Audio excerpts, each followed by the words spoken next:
한국에 배치된 주한미군의 핵심 미사일 방어 체계인 패트리엇 일부 포대를 중동으로 옮기기로 한미 군 당국 간의 협의가 이루어졌습니다. 한간에서는 사드 포대가 옮겨가는 것을 알려지기도 했지만 사드는 그대로 두고 패트리엇 포대 일부만 이전 배치하기로 한 겁니다. 그러나 이번 조치를 두고 말이 많습니다. 일부에서는 주한미군에 대한 조정에 들어간 것이 아닌가 말하기도 하고, 또 다른 편에서는 악화된 중동 전쟁으로 인한 일시적 조정에 불과하다 이렇게 말하기도 합니다. 도대체 무엇이 맞는 말인지 Y타임스가 이 문제를 짚어봤습니다. 지금 시작합니다. 우리 정부 관계자는 3일 한미는 최근 주한미군에 배치되어 운영 중인 저고도 미사일 요격 체계인 패트리엇 전력 중 2개 포대를 한반도 외 지역으로 이동시키는 데 합의했다면서 이동 지역은 중동이 유력하며 순환 배치 기간은 3개월 미만으로 논의가 이루어졌다고 밝혔습니다. 최근 경기 오산 공군기지에서 출발한 수송기 수십 대가 중동 바레인의 한 공군기지로 이동하는 모습이 포착됐는데, 이를 두고 이미 패트리엇 포대가 이동한 것이라는 추정도 제기된 바 있습니다. 패트리엇은 경북 성주에 배치되어 있는 사드와 함께 한반도를 방어하기 위한 주한미군의 양대 요격 체계 중 하나로, 원래 현재 무기 시장에서 미국의 가장 경쟁력 있는 방공 시스템 중 하나입니다.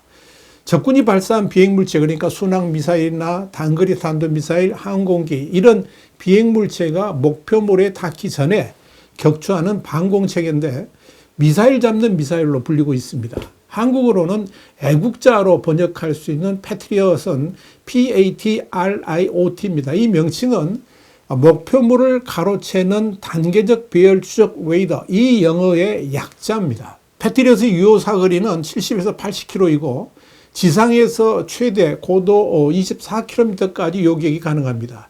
최대 속도는 마하 6, 순환 속도는 마하 3.0에 3.5로 특히 965km 밖에서 방어를 계획할 수 있어서 주민, 부대, 건물을 보호하는 안보 담요라고 불릴 정도로 지상 방어군에는 든든함을 부여해 줍니다. 여기에 대해서 미 싱크탱크 전략국제문제연구소 CSIS는 패트리엇 시스템은 감시, 추적, 교전 기능이 하나의 유닛으로 결합한 다른 대공 방어 시스템과 완전히 차별화된 체계라면서 사람은 최종적으로 발사 결정만 내리면 되고 나머지는 자율적으로 운영된다라고 밝혔습니다. 패트리엇의 구조는 미사일, 발사대, 레이더, 관제소, 발전기, 안테나 등 8가지 요소를 모바일로 연결합니다.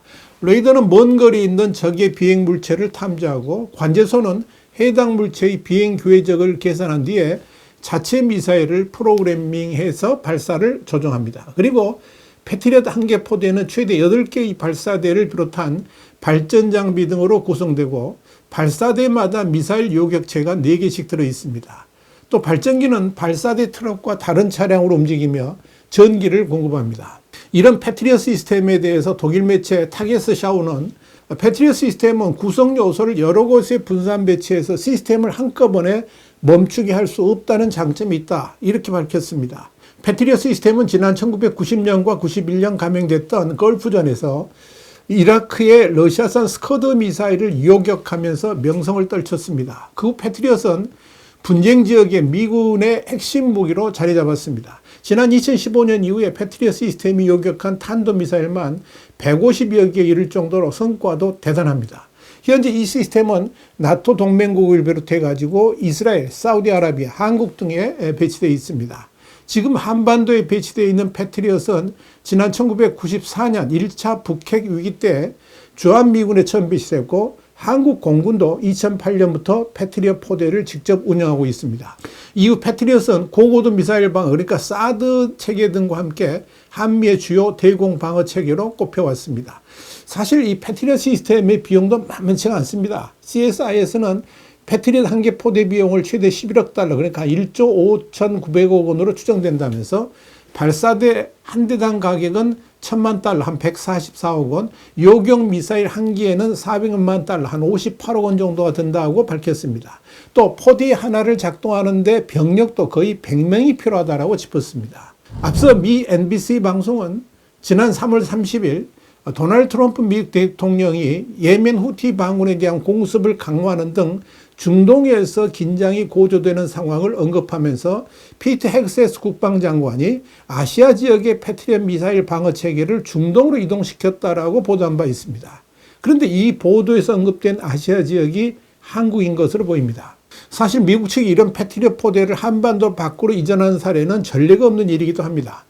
이렇게 한반도에 배치된 패트리엇 시스템을 중동으로 이전 배치하기까지 미국 당국도 많은 고심을 한 것으로 보입니다. 그러나 현재 중동 정세가 워낙 심상치 않고 당장 후티 반군에 대한 대대적인 공격과 맞물려서 이란 핵시설 공습 및 전반적 타격을 앞두고 있는 시점에서 이 지역에 미군을 향한 공격을 방어할 수 있는 패트리엇 시스템의 추가 배치가 절실했던 것으로 보입니다.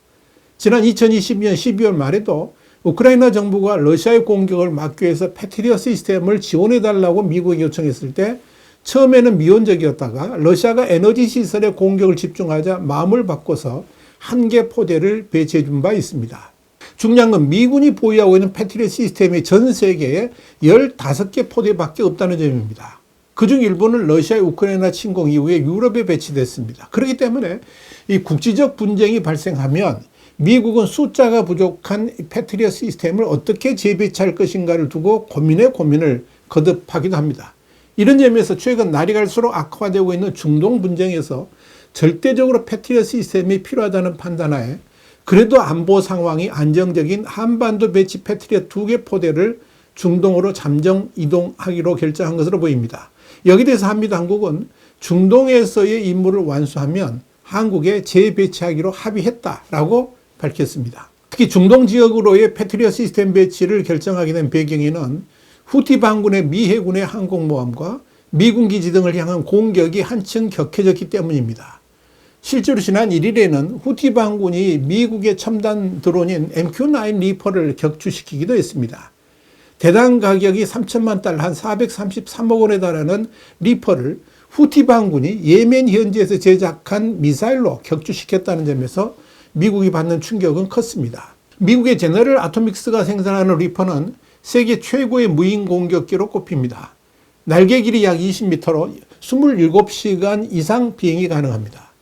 헬파이어 미사일과 레이저 유도 폭탄 등으로 공격이 가능해서 2020년 1월 이란의 이슬람 혁명 수비대의 최정예 부대 사령관인 가셈 솔레이마니 암살 등에 동원된 바 있습니다. 이 때문에 하늘의 암살자라는 별명으로도 유명합니다. 상황이 이렇게 되다 보니까 미국 또한 후티 반군에 대한 발본색원에 나설 것으로 보입니다. 그리고 동시에 이란에 대한 압박도 거셀 것으로 판단됩니다. 이렇게 대대적 공격을 준비하다 보니까 당장 패트리엇 시스템이 필요해진 것이라고 보면 될 것입니다. 도널드 트럼프 대통령은 지난달 31일 트루스 소셜에 우리는 매일 밤낮으로 후티 반군을 공격한다. 점점 더 강하게 그렇게 말하면서 후티 반군이 더는 항해의 자유에 위협이 되지 않을 때까지 공습은 계속될 것이다. 이렇게 썼습니다. 물론 이번 조치가 하필 한반도의 것으로 차출했다는 점에서 안보상 우려가 크기도 하지만 일단 다행스러운 것은 사드 체계까지 이동하기로 한 것은 아니라는 점입니다. 특히 이번에 중동으로 일시적 이동 배치하는 패트리엇 시스템이 평택의 험프리스 미군 기지를 보호하는 것이라는 점에서 한반도 전체의 방어 체계에 미치는 영향은 그리 크지 않다고 보는 것이 맞을 겁니다. 더더욱 미국이 판단하기로는 사실상 북한이 보유하고 있던 상당량의 무기 체계를 러시아로 보내버린 상황에서 한국을 향한 도발을 이행하기는 어려울 것으로 판단하고 일시적으로 패트리엇 시스템만 반출하기로 한 것이 아닌가 보입니다. 그러나 우리가 유의해야 될 것도 있습니다. 윤석열 대통령이 탄핵된 상황에서 안보 상황이 흔들릴 가능성도 있고 새롭게 선출된 대통령이 만약 한미동맹을 가볍게 여기거나 미국의 대중국 압박 정책에 동의하지 않는다면 피트 헥세스 국방장관이 이미 밝혔던 것 같이 각 지역 위협은 해당국이 맡아야 한다는 논리를 내세우면서 자칫 북한의 핵미사일 도발을 한국이 도맡아 책임져야 할 수도 있다는 점입니다. 이런 측면에서 앞으로 누가 대한민국의 조타수가 되든지 간에 한미동맹 강화를 최우선으로 내세울 수 있기를 간절히 기대해 봅니다. 화이트하우스 국제정세 분석의 주북이었습니다. 감사합니다.